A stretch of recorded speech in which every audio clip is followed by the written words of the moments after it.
Hi, Al at HANKSTERS of Daytona, Florida. Soon we're going to have a HANKSTERS in Pennsylvania also. Just as big a facility as this. We're going to offer about 80 cars the same way as we do here, but it's going to be in PA instead of in Florida. But today our guest is a Mustang coupe, not a fastback, not a convertible, but a coupe. Really, really nice car. Great color combination, white, blue striping. Started life as a C-code 2-barrel car. I believe it is the original motor. It appears to be the original intake, carburetor, and air cleaner on it. It does have power steering, has the original equipment radiator that came with it, has our fender number on the inner fender panel the way it came from the factory. Radiator core support is all original, so we know the car's never been bumped or slammed in any way. The inner fender panels are as they were when they left the factory. They're really in great condition. The undercarriage of this car is just exemplary as the outside, which you'll see from Mario's video that we do underneath the car.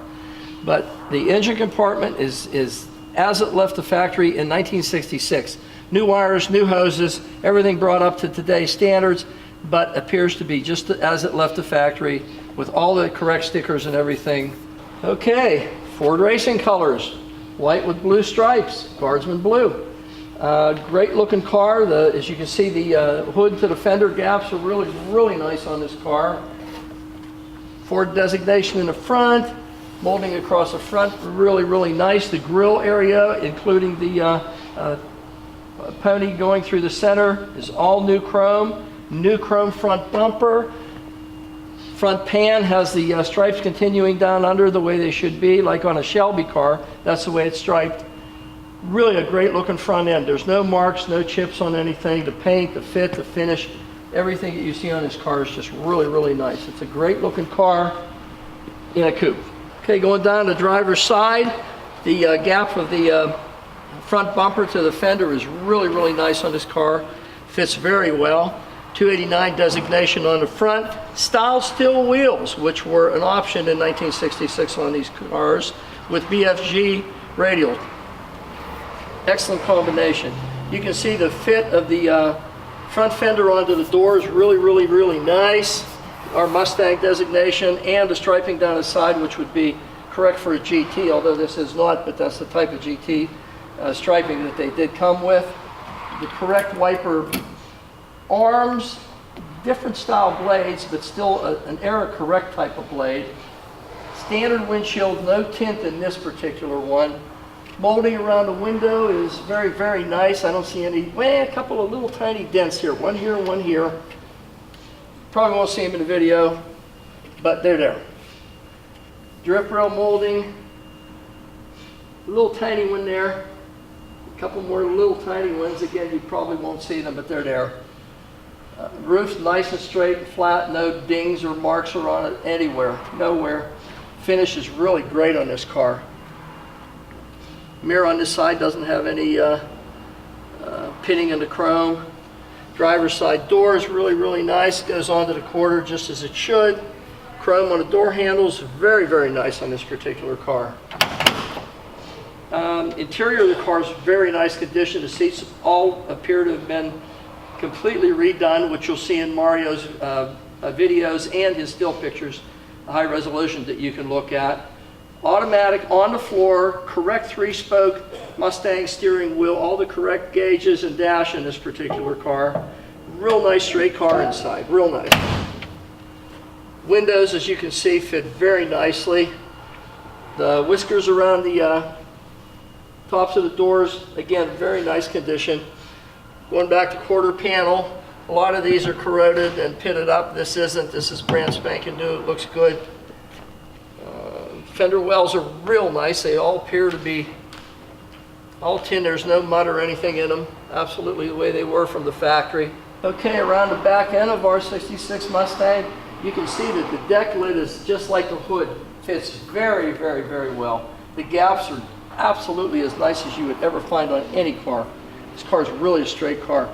The chrome bezels around the tail lights, which the lenses are all nice and clean and shiny in. The chrome is flawless. There's no pits whatsoever in it anywhere. Of course, the Mustang gas cap and the chrome on it is flawless too. Same as the chrome around this bezel around these lights. excellent the same way. Chrome on the bumper. This is an excellent fitting car. You can see the way the bumpers blend into the quarter panels on both sides, just as nice as you could ever expect it to be. The megaphone trumpet style baffled exhaust tips going out the back, just as they would be on a GT car. This is not a GT car, but it does have the look of a GT with this exhaust out the back when you come up on it. Again, the striping continuing up over the roof and across the trunk really adds a lot of flair to the car. It gives it that Shelby type look to it. Great looking car across the back end. Passenger side, again you can see the bumper fitting onto the quarter panel just very, very nicely. Quarter panel real nice. Trim on this side, same as that side. Hatch shelf, not a mark or not a scuff on it. It's been replaced with a new original equipment type on it. Really looks great. Love these wheels on these cars. These road wheels, the styled steel wheels really add a lot of flair to the original Mustangs. Grip rail on this side, nothing. The other one had a couple little tiny markings on it, but this one doesn't have anything. If you notice the other side and this side, the window fitment is just exemplary on the car. It just fits as nice as you could ever hope it to. Whiskers on the top of this one, same as the other side, just as nice as could be. Rubbers around the wings are still soft. Quarter panel onto the door, you can see. Chrome, same as the other one, brand new handle. No marks or dings. Little tiny bit of an overhang on his front fender where it goes onto the door. That could be adjusted in just a hair. Other than that, it's well within factory specifications, that I can assure you. Trim across the front of the windshield on this side, same as the other side. No marks, no dinghies. Really, really nice. Again, front fender to the hood, just as nice as you could ever hope. 289, again, the bumper fitment nice. 289 designation on the front fender. Really great. This car is a very, very nice car. Very well done. It's as nice underneath as what you see on top here, which you'll see in Mario's video where we presented underneath the undercarriage. The car is a coupe as opposed to a fastback or a convertible, which are crazy, crazy prices these days. This is a more nominally priced Mustang that anyone can afford. This is in excellent condition.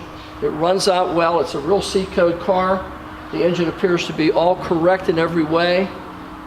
The paint, the fit, the finish, everything on this car is as nice a car as you'd ever want to have. It's an automatic, has power steering, has styled wheels on it. I don't know how much more you could ask, and it even has the Shelby striping on it. You got yourself a really, really great color combination in a great 1966 Ford Mustang coupe. A very, very nominally priced car that you can buy here at HANKSTERS in Daytona, and you'll really enjoy this particular car. It's a great car at a great price. Hi, Al at HANKSTERS in sunny Daytona Beach, Florida. And we're underneath our Mustang. It's a white car with the blue Shelby type stripes up over it. Really nice looking car. This one is a coupe. It's not a fastback, it's not a convertible. It's a very nominally priced car, and underneath is just as nice as it is on top, as you can see.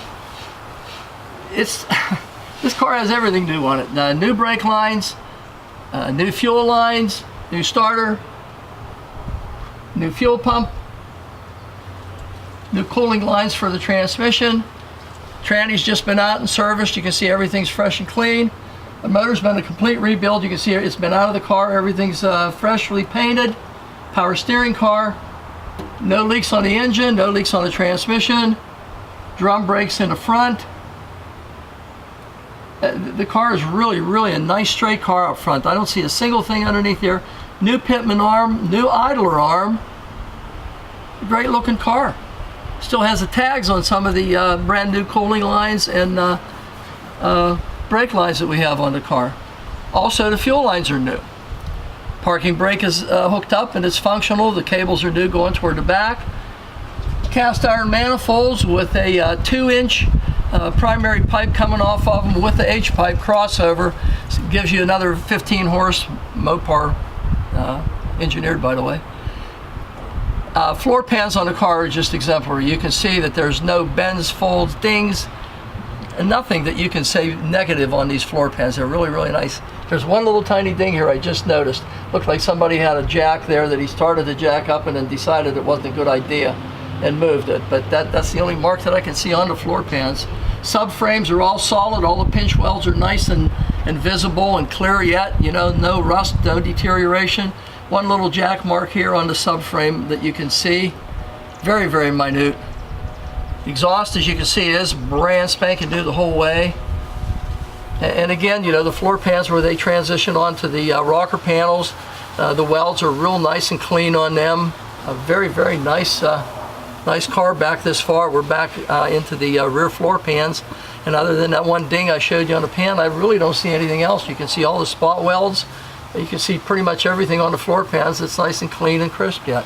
Very, very nice car. Two brand new, our 2-inch pipes go into two brand spanking new under chassis type mufflers. You can see they are literally brand new. Again, the subframes on the back where they go onto the torque boxes, the spot welds, the pinch welds that they put on at the factory are still very visible, very, very nice. I don't see one little tiny jack mark here, a couple little tiny ones, but again, you know, hardly even worth mentioning.